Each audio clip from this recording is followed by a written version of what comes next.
성도 여러분, 좋은 아침입니다.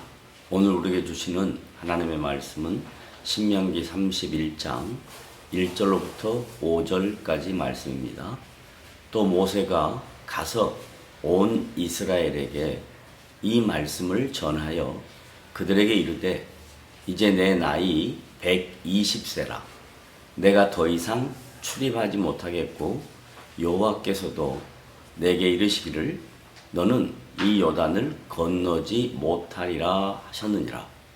여호와께서 이미 말씀하신 것과 같이 내 하나님 여호와께서 너보다 먼저 건너가사 이 민족들을 내 앞에서 멸하시고 내가 그 땅을 차지하게 할 것이며 여호수아는 내 앞에서 건너갈지라.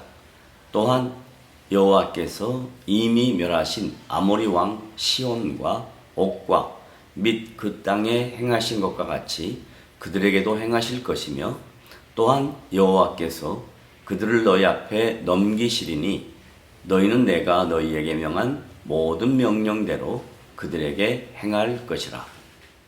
오늘 본문에서 모세가 자신의 사역과 인생이 끝나가고 있음을 계시하고 있는 내용입니다. 이 증거는 이성적으로 잘 이해가 되지 않기도 합니다. 왜냐하면 하나님께서 모세를 80세에 불러 이스라엘 백성들의 지도자로 세우셨고 그를 통하여 초자연적인 기적의 사건들을 무수히 허락하셨기 때문입니다. 이런 능력 있는 지도자가 당연히 이스라엘 백성들을 이끌고 하나님께서 지시하시는 땅으로 들어가는 것이 상식적이고 이성적인 일일 것입니다.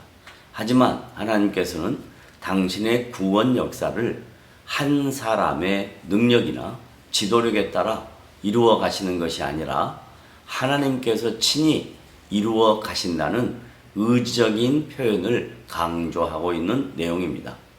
본문 2절에 보면 모세가 자신의 나이가 120세여서 더 이상 출입을 못하겠다고 고백하지만 신명기 34장 7절을 보면 모세가 죽을 때 나이 120세였으나 그의 눈이 흐리지 아니하였고 기력이 쇠하지 아니하였더라고 증거하고 있습니다. 이 두 말씀은 서로 충돌이 되는 것처럼 보이지만 실상은 하나님의 일하심과 그분의 뜻이 더 강조되는 내용이기도 합니다. 그 강조되는 내용을 살펴보면, 첫째, 더 이상 출입을 못하겠다라는 것은 자신에게 주어진 일은 광야 시대 마지막까지인 것을 암시하는 내용입니다. 둘째, 모세가 120세에 죽을 때 눈이 흐리지 아니하였고 기력이 쇠하지 아니하였다라는 기록은 자연사이기보다는 그의 죽음은 하나님의 부르심에 초점을 맞춰야 한다는 내용입니다. 이어지는 3절에 보면 하나님께서 지시하는 땅에 들어가는 것은 인간의 지도력이 아니라 하나님께서 먼저 건너가셔서 가나안 민족들을 친히 멸하셨다는 것을 강조하는 내용입니다. 이것은 모세에 이어 제2대 지도자가 된 여호수아에게 백성들을 데리고 가나안 땅으로 들어가라고 친히 명령하신 것과 매우 유관한 관계가 있습니다.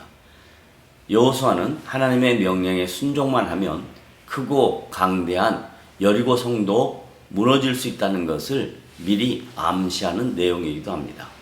하나님께서 진행하신 구원 역사는 아모리 왕 시혼과 옥 등을 멸하신 것처럼 가나안 민족들을 담대하게 멸하라고 명령하고 있습니다.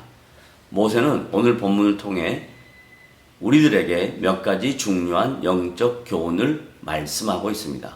첫째, 구원은 하나님의 주권적 행위이며 친히 당신께서 역사하신다는 것입니다.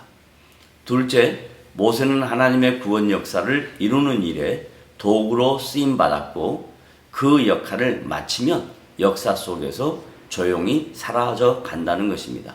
셋째, 하나님께서 친히 세우신 언약의 이행은 여호수아에게 이어진다는 것입니다.